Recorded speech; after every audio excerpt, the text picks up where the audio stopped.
Our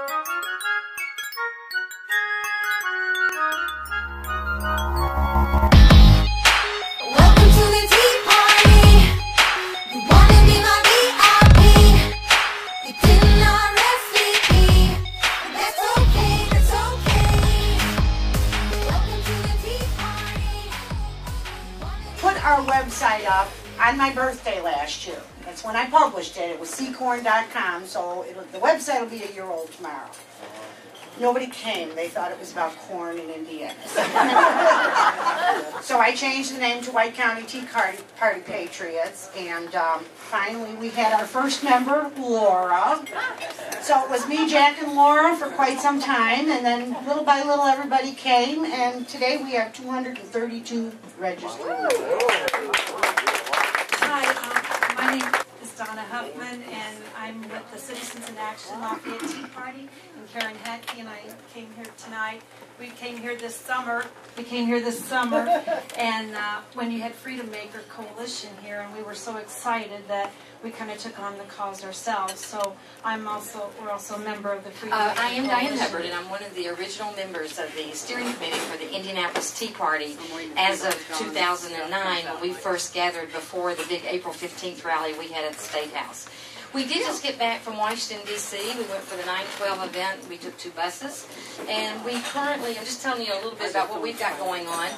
We have 3 or 4 things coming up this fall. We really gear our group towards education and also towards elections. At least I proved you could, even if it takes about 4 hours and 55 minutes. So. But I am very glad to be with you. This is my life. I feel bad. Oh, no, don't feel bad, Anna. When you start out running for statewide office from Evansville, you learn you're at a distinct disadvantage, believe me. My truck out there, I am just about worn out now, but traveling the state as I do, I have to say, I'm truly a very blessed person to get to do this. And Anna was telling me a little bit out in the hallway just how you've been coming together. I appreciate that you're doing that. This is an amazing, amazing year, as you all know and sense. Even the fact that you are gathered here. I mean, I have never, in my many years of being involved in politics, though I am 58 years old, this is the first time in my life I've ever had a full-time government job.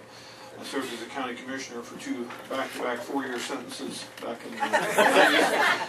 But I've never seen the enthusiasm, the interest that's out there right now, and I salute you for being willing to come out on a beautiful Monday.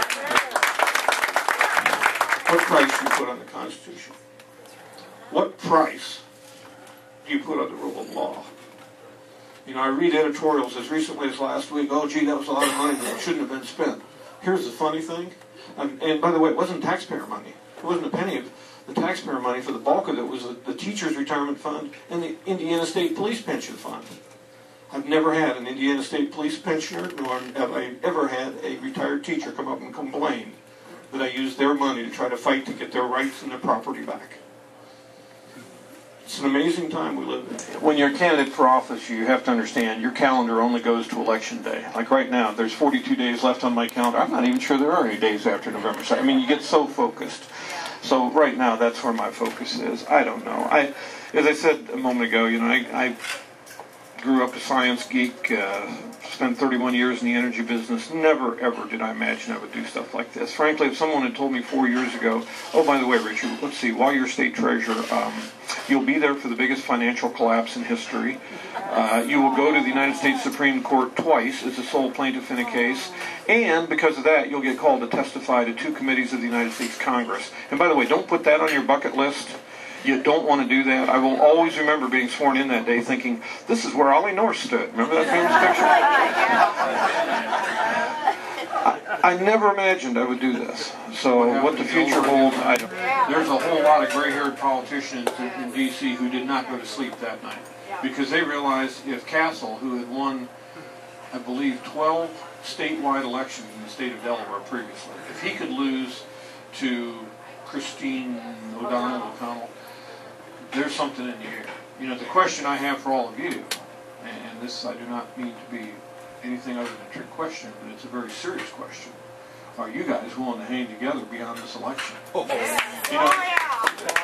know, I understand. I see that. And I hope you do. Believe me, I want you to. Because this election in November 2nd, 42 days from now, this isn't going to solve. This isn't going to be the big fix.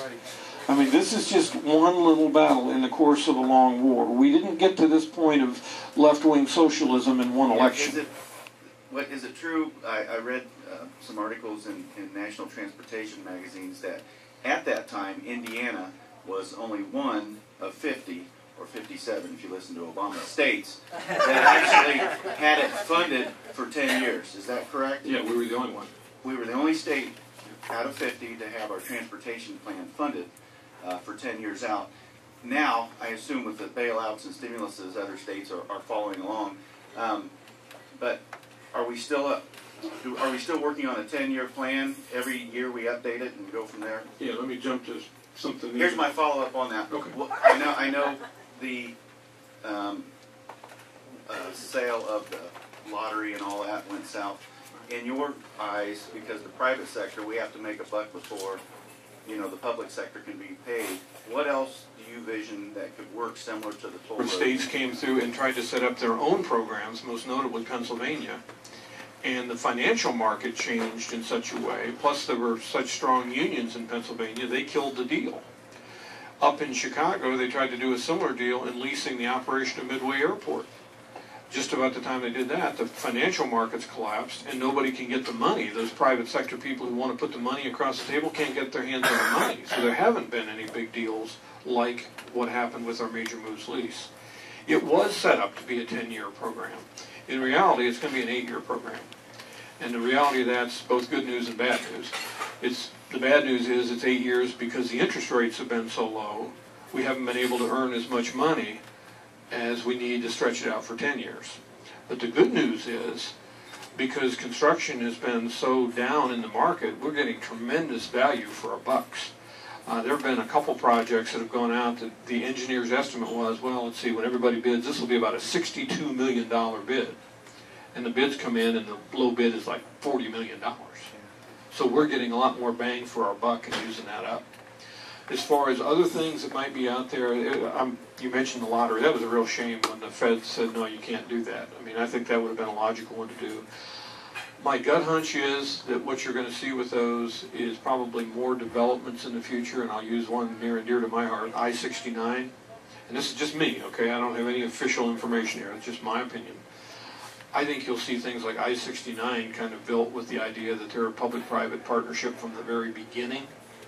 And right now there's a big leg of that that's already under construction, but will it get finished? I think somehow before it gets finished, some private partnership's going to come forward and say, yeah, we'll do it, and this is what we'll charge, and here's what the tolls will be.